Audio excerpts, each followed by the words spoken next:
Suicides get whispered about, and no one ever pulls it out of the dark. And I think that the name of this event is absolutely wonderful because it's out of the darkness. It's a disease, and it keeps growing because it's kept in the shadows. I can recite statistics, I can tell you how terrible and tragic this is, or I can tell you a story.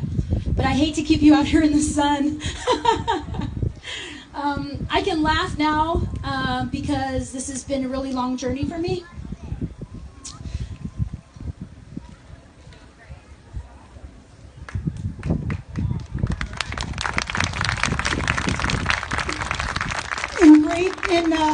In grade school myself, I was made fun of, and I was treated as a less than because I was severely dyslexic, and I got driven around in a little bus instead of a big bus. And instead of seeing it as a setback, for me it was a setup because I got this larger-than-life personality, and I learned how to meet people and cope with different kinds of situations. And by the time I got to high school, you know, I was prom queen and I was very popular, but through all of that, I was very, very alone.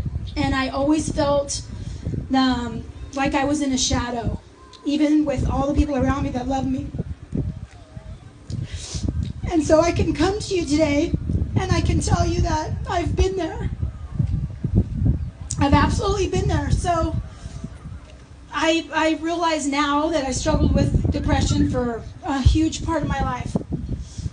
And so when my husband took his life earlier this year, on May 22nd, people asked, how could he have done this and nobody even known? How could he smile at everybody every day and hide this huge secret that he had inside?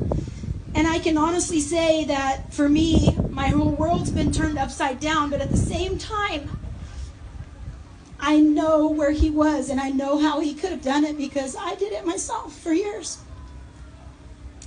And then the people that know me now, because when I decided, when that light turned on in my mind, and that's what has to happen, you know, you have to search inside your soul and you've got to grab onto that light. And when that light finally turned on for me and I decided that I wanted to live, the last 13 years of my life have been absolutely extraordinary.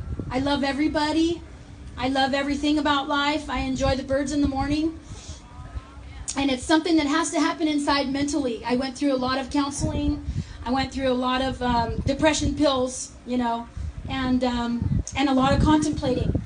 And here I am. Here I am.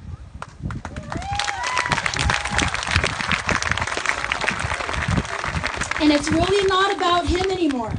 You know, it hasn't been that long. It's only been a few months. But in order for me to go on and not to want to be another statistic,